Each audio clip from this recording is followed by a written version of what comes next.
Hello everyone, स्वागत है आप सभी का एक बार फिर आपके अपने channel bankers ground by career will में। मैं हूं शुभम, आपका मैथमेटिक। एक बार फिर से आप सभी का स्वागत करता हूं आज के इस शानदार सेशन में, जहां पर हम लोग डिस्कशन करने वाले हैं एसबीआई से रिलेटेड।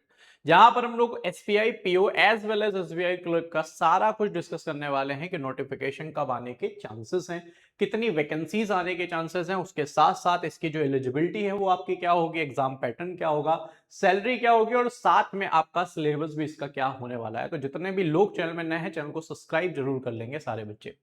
सबसे पहले अगर हम लोग यहां पर बात करें वैकेंसीज की, तो अगर हम एसबीआई पीओ का पैटर्न देखें तो 2021 में ये वैकेंसीज 2056 थी। 2022 में ये वैकेंसीज घटकर 1673 हो गई। 2023 में ये वैकेंसीज 2000 हो गई, और उसके बाद जो वैकेंसीज हैं वो बहुत कम हो गई। आप देख सकते हैं 2024 में सिर्फ 600 वैकेंसी थी और 2025 में 541 वैकेंसीज देखने को मिली थी। अभी फिलहाल अगर हम 2026 की बात करें तो 2026 में जो वैकेंसीज आने वाली हैं वो एक्सपेक्टेड है कि 800 से 1000 वैकेंसीज हमें देखने को एसबीआई पीओ की मिल सकती हैं। अब बात करते हैं इसका नोटिफिकेशन कब देखने को मिलेगा। तो आपको भी पता है कि इस बार जो एग्जामिनेशन पैटर्न होने वाला है उसमें सबसे पहले एसबीआई, फिर आईबीपीएस और फिर आरआरबीज देखने को हमें मिलने वाला है। तो उस हिसाब से जो एसबीआई पीओ का एक्सपेक्टेड एग्जाम डेट है वो 1 एंड 2 अगस्त है। ठीक है, 1 और 2 अगस्त को ये एग्जाम देखने को मिलना चाहिए। और अगर हम नोटिफिकेशन की बात करें तो नोटिफिकेशन हमारा मई लास्ट वीक में ही देखने को मिलना था। ठीक है, लेकिन अभी हम देखें तो मई लास्ट वीक में 3 से 4 दिन ही रह गए हैं, तो हो सकता है कि यहां पर आपको 3 से 4 दिन में ही नोटिफिकेशन देखने को मिल जाए। अगर देखने को नहीं मिलता है तो आप ये मान के चलिए कि मई के बाद जून फर्स्ट वीक में तो आपको 100% इसका नोटिफिकेशन देखने को मिलने वाला है। उसके बाद यहीं पर अगर हम एसबीआई क्लरिकल की बात करते हैं तो क्लरिकल में यहाँ पर 2021 में 5454 वैकेंसीज थी। 2022 में 5486 वैकेंसीज थी। 2023 में ये वैकेंसीज 8773 हो गई। 2024 में ये वैकेंसीज 14191 हो गई, और 2025 में ये जो वैकेंसीज है वो 6589 है। लेकिन जो एसबीआई के चेयरमैन है मिस्टर शेट्टी जी, उनका कहना है कि हम हर फिजिकल में यहाँ पर यानी हर साल हम यहाँ पर 16,000 प्लस लोगों को एसबीआई में रिक्रूट करने वाले हैं। तो इस बार जो वैकेंसीज एक्सपेक्टेड है वो आपको एसबीआई क्लर्क की 12,000 प्लस वैकेंसीज देखने को मिलने वाली है, क्योंकि ये बहुत सारे रूरल एरियाज में भी नई नई ब्रांचेस को खोलने वाले हैं और बहुत सारा जो भी काम है वो ऑनलाइन पे करने वाले हैं। ठीक है, तो यहाँ पर 12,000 प्लस वैकेंसीज देखने को मिलने वाली है, और अच्छा खासा प्रॉफिट भी एसबीआई का हुआ है। तो उन्होंने बोला था कि हम बढ़िया वैकेंसीज यहाँ पर रिलीज करेंगे। इसकी जो एग्जाम डेट है गाइस वो हमें 27 देखने को मिलेगी, और ये हमें देखने को मिलेगी प्रीलिम्स की। अब इसके ठीक आप ये माने ठीक 1.5 महीने पहले यहाँ पर आपको नोटिफिकेशन भी देखने को मिल जाएगा। यानी हम कह सकते हैं 1.5 महीने पहले अगर हम देखें तो अगस्त के आसपास, अगस्त मिड में या अगस्त के स्टार्टिंग वीक में हमें यहाँ पर इसका नोटिफिकेशन देखने को मिल जाना चाहिए। उसके बाद अगर हम लोग यहाँ पर चलते हैं और एज लिमिट की बात करते हैं तो सबसे पहले मैं एसबीआई पीओ की बात करूंगा। एसबीआई पीओ की जो एज लिमिट है वो आपकी 21 टू 30 ईयर्स हो सकती है। अब कुछ बच्चे ऐसे हैं जो 21 एंड 30 में ही होंगे, कुछ 21 के होंगे, कुछ 30 के। तो ये नोटिफिकेशन आने के बाद ही पता चलेगा कि वो जो मेजर कर रहे हैं डेट को वो किससे कर रहे हैं, 1 जुलाई से कर रहे हैं, 1 अप्रैल से कर रहे हैं, 1 जनवरी से कर रहे हैं, है ना। उसके बाद कुछ एज रिलैक्सेशंस भी हमें देखने को मिलते हैं, जिसमें ओबीसी का 3 साल है, एससी एसटी का 5 साल है, ये सब में ही देखने को मिलते हैं। पीडब्ल्यूबीडी का 10 साल है, ओबीसी का पीडब्ल्यूडी में 13 साल है, और पीडब्ल्यूडी में एससी एसटी का 15 साल हमें एज रिलैक्सेशन देखने को मिल जाता है। अब हम सिलेक्शन प्रोसेस की बात कर रहे हैं, अभी हम एसबीआई पीओ में ही चल रहे हैं। तो एसबीआई पीओ में बेसिकली 3 हमारे फेज है, जिसमें सबसे पहले प्रीलिम्स एग्जाम है, फिर मेंस एग्जाम है, और फिर उसके बाद इंटरव्यू एंड साइकोमेट्रिक टेस्ट आपको देखने को मिलता है। सबसे पहले प्रीलिम्स की बात करें तो प्रीलिम्स में यहाँ पर 3 सब्जेक्ट पूछे जाएंगे, जिसमें इंग्लिश, क्वांट और रीजनिंग देखने को मिलता है। इंग्लिश के 40 क्वेश्चन है जिसके लिए 20 मिनट है, रीजनिंग के 30 क्वेश्चन है, और क्वांट के 30 क्वेश्चन है। सबके लिए इंडिविजुअल 20-20 मिनट का टाइम मिलेगा।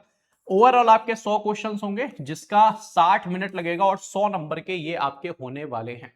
साथ में यहाँ पर जो निगेटिव मार्किंग है वो 0.25 पर क्वेश्चन की आपको देखने को मिलती है, और साथ में यहाँ पर कोई भी सेक्शनल कट ऑफ देखने को नहीं मिलती है, लेकिन कट ऑफ ही इतनी ज्यादा जाती है कि सेक्शनल आप वैसे भी पास हो जाते हो।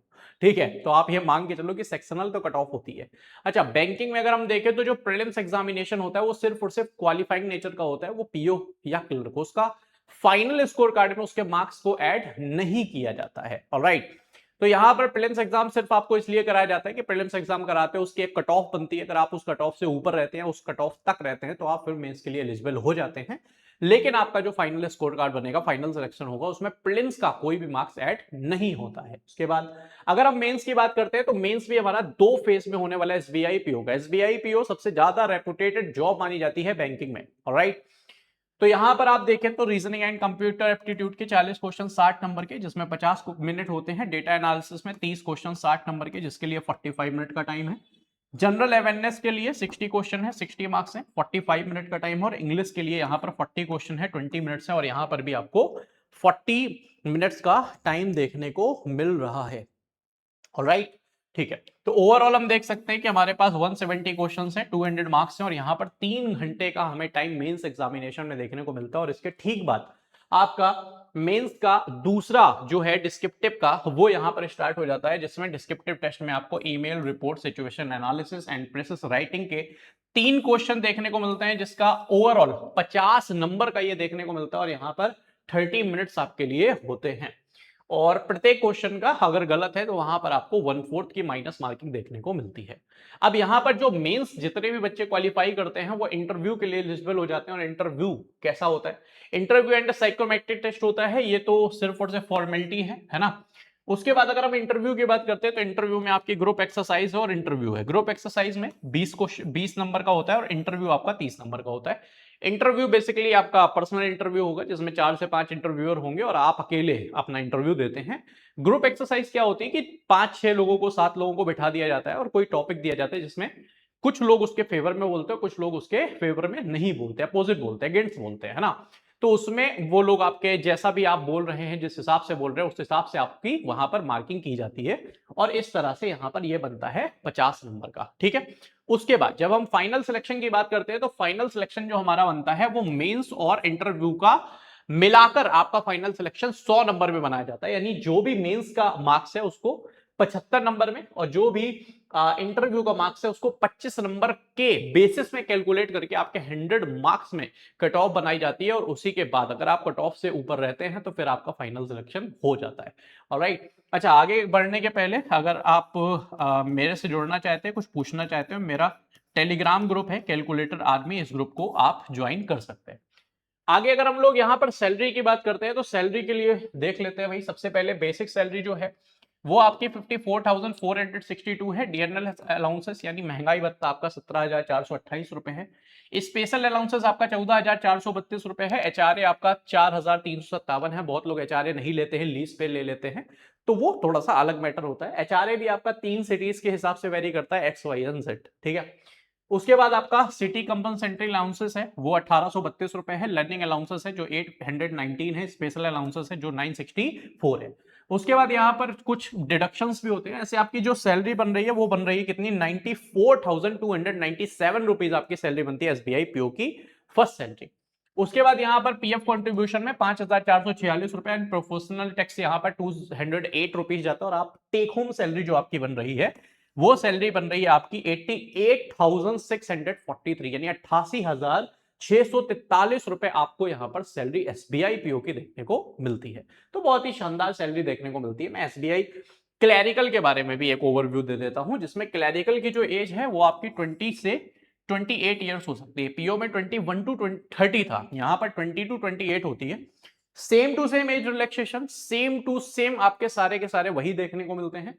उसके बाद यहां पर अगर हम फेस की बात करें तो यहां पर आपका प्रीलिम्स एग्जामिनेशन है, मेंस एग्जामिनेशन है। 3 इसलिए लिखा हुआ है क्योंकि आपका डॉक्यूमेंट वेरिफिकेशन भी लास्ट में होता है।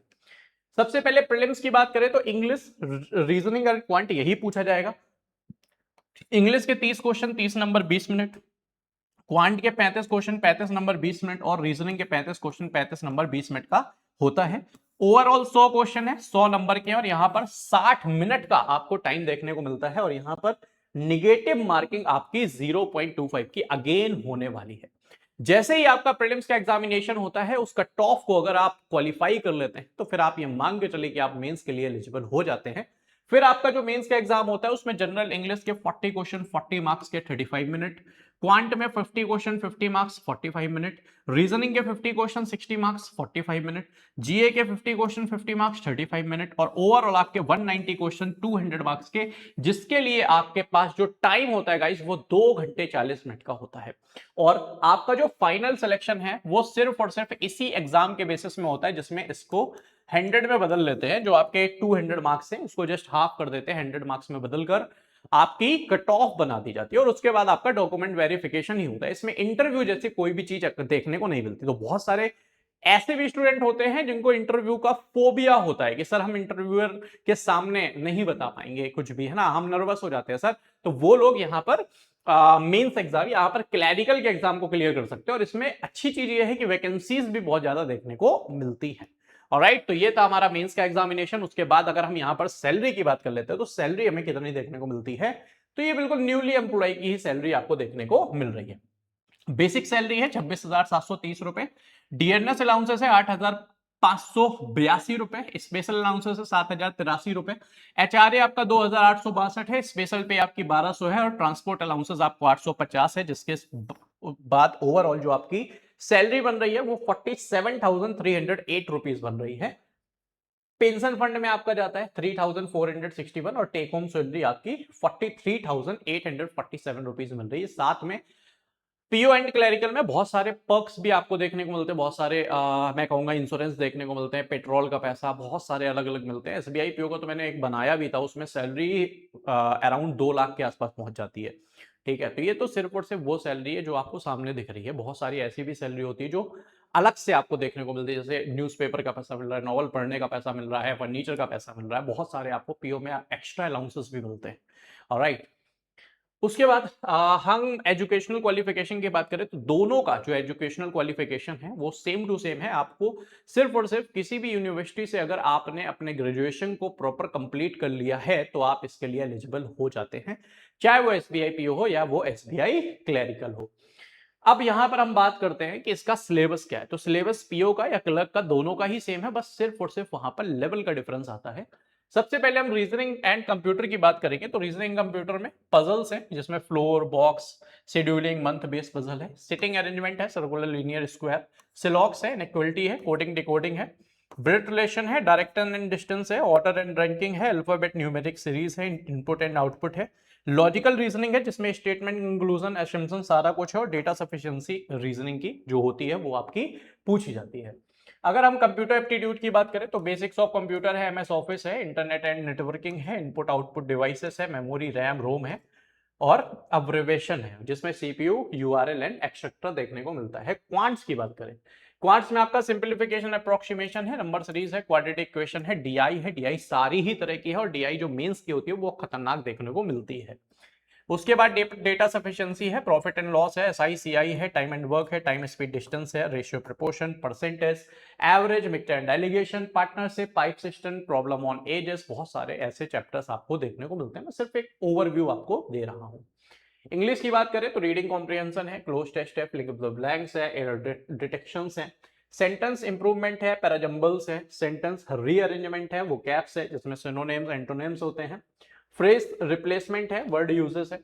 उसके बाद अगर हम जीए की बात करते हैं तो जीए में मैक्सिमम जो पूछा जाता है वो तो करंट अफेयर ही पूछा जाता है, लेकिन साथ में आपकी बैंकिंग अवेयरनेस, स्टैटिक जीके भी आपको आना चाहिए। बैंकिंग एंड फाइनेंशियल टॉपिक्स जैसे सीआरआर है, एसएलआर है, रेपो रेट है, ये सारा का सारा आपको पता होना चाहिए। आरबीआई के जो फंक्शंस हैं, फाइनेंशियल इंस्टीट्यूशन है, बजट एंड इकोनॉमिक सर्वे है, इंपॉर्टेंट स्कीम है, बैंकिंग हिस्ट्री एंड रिफॉर्म्स, ये सारा का सारा आपको पता होना चाहिए। ठीक है, तो अगर आप 2026 को अपना बनाना चाहते हैं तो बैंकिंग एंड इंश्योरेंस एग्जाम्स के लिए यहां पर सबसे बेस्ट सॉल्यूशन है आपके पास कि आप हमारे बैंकिंग फाउंडेशन बैच को ज्वाइन कर सकते हैं, जो बैच आपको कैरियर बिल एप्लीकेशन में देखने को मिल जाता है। आपको बैंकिंग सेक्शन में जाना है और आपको ये बैच देखने को मिल जाएगा गाइस, जिसमें आपका प्रीलिम्स, मेंस और साथ में आपके मॉक टेस्ट भी शामिल हैं। इसके प्राइस की बात करें तो सिर्फ और सिर्फ ये आपको 1899 रुपए में ये आपको देखने को बैच मिल रहा है। आप इस बैच में एनरोल करा सकते हैं और जितने भी स्टूडेंट हैं जो हमारे ऑलरेडी स्टूडेंट हैं या आउटसाइडर हैं, उन सारे बच्चों के लिए यहां पर कैरियर एप्लीकेशन में आप अगर टेस्टेबल पोर्टल में जाते हैं तो आपको सारे बच्चों को मॉक टेस्ट फ्री में देने का मौका मिल जाता है, जिससे आप रूबरू हो पाए कि बैंकिंग के जो मॉक्स हैं, बैंकिंग के जो एग्जाम्स हैं वो कैसे हमें देखने को मिलते हैं। तो आप यहां पर इनरोल करा के अपने एग्जाम को भी देके देख सकते हैं। तो this all from my side, I think सारे लोगों को सब कुछ क्लियर होगा। सो चैनल में अगर नए हैं चैनल को सब्सक्राइब जरूर कर लीजिएगा। बाकी अगर कोई भी डाउट है तो आप after the session comment box में डाल सकते हैं, हमारी टीम आपका जरूर रिप्लाई करेगी। Thank you so much guys, जय हिंद।